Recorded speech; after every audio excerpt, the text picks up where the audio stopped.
Hi everyone, my name is Jeje and I'm here with Dr. Burch, and I would like Dr. Burch to introduce himself and tell us a little bit of what he does.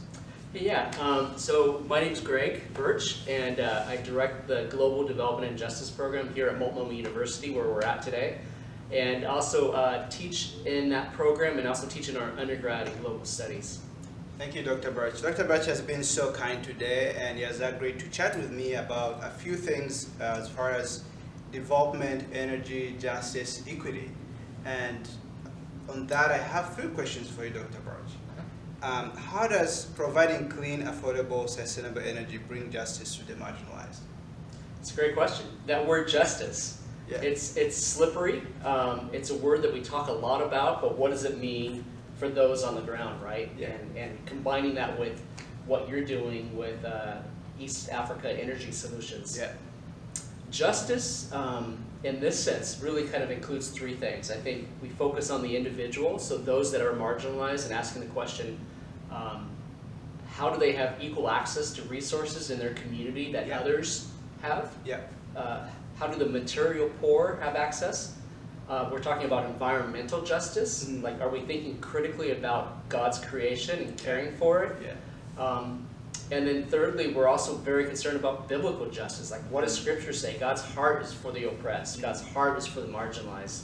So I think if we think about those three things, we're talking about giving people equal access and equitable access to resources in their community, which includes, with a biodigester, that includes cow manure. Yeah. It includes natural resources that are found in their creation. It also includes caring for the environment. I mean, look around and you see places where people don't have access to resources.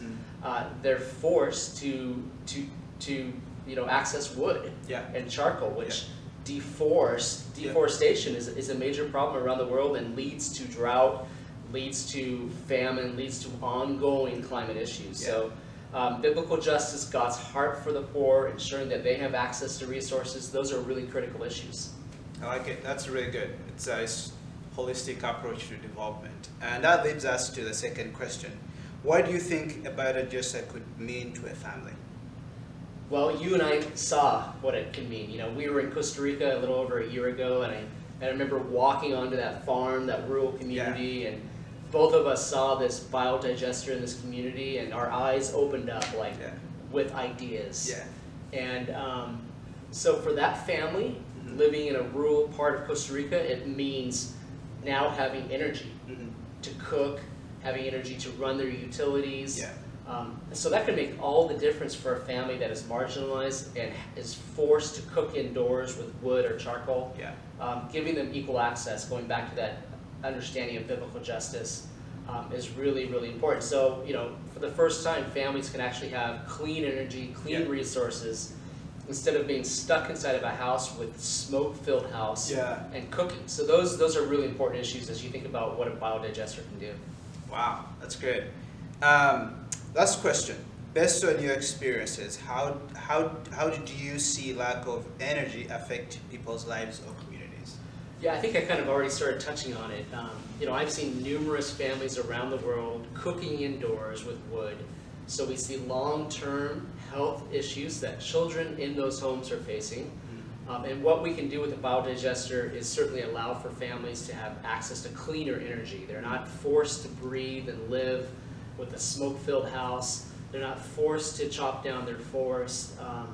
So this really provides an opportunity. I've seen just over and over again families really struggling to have access to resources that are in their community.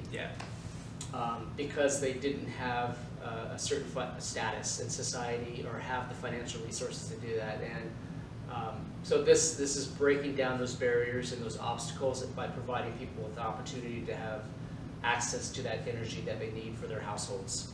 Brilliant. I like it. Thank you, Dr. Burch. East Africa Energy Solutions is coming to Uganda to help solve that problem. Lots of people don't have access to to energy, and they use firewood, which is, due to many people requiring firewood now, it's becoming a scarce resource, and charcoal is very expensive. So for someone in a rural community cannot afford all that, So we come again to give biodigesters to people so that they have sustainable, clean energy in their houses. Thank you.